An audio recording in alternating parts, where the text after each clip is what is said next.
ওই ব্যক্তিকে জান্নাতের আঙ্গিনায় একটা ঘরের গ্যারান্টি দেই যে ব্যক্তি তর্ক করার সময় নিজে হক এটা জেনেও সে তর্ক থামিয়ে দেয়। অনেক সময় হয় না, অনেকে পায়ে পাড়া দিয়ে ঝগড়া করতে আসে, এরকম আছে না নাই?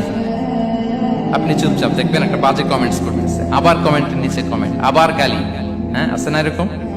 বিষ্ণু বলেন নিজে হক এটা জানার পরেও আর যাতে তর্ক না বাড়ে, যে তর্ক থামিয়ে দেয় জান্নাতের আঙ্গিনায় তাকে আমি একটা ঘরের গ্যারান্টি দেই।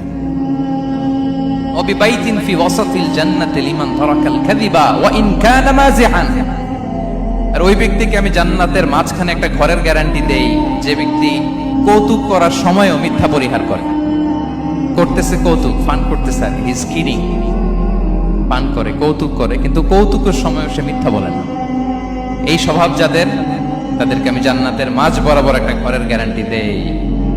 এরপর বিষ্ণু কি বলে দেখেন, তিনি বলেন ওয়াবিবাইতিন ফি আ'লাল জান্নাতি লিমান হাসানা খুলুকাহু।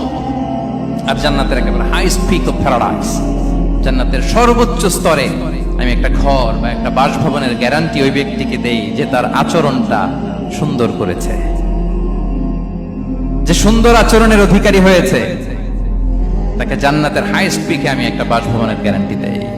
তাহলে বলেন তো আমাদের আচরণটা সুন্দর করার দরকার আছে না নাই? এটা খুব ছোটখাটো একটা আমল, তাই না?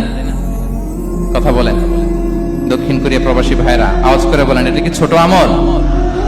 দেখলে সালাম দিব, সুন্দরভাবে কথা বলবো, ভালো উইশ করব, হ্যাঁ, হিংসা জিঘাংসা অহংকার থেকে মুক্ত থাকবো, খিটখিটে মেজাজের হব না, অলওয়েজ স্মাইলিং ফেস থাকবে আমার, হৃদ্যতাপূর্ণ আচরণ। এই কাজটা কি ছোট আমল?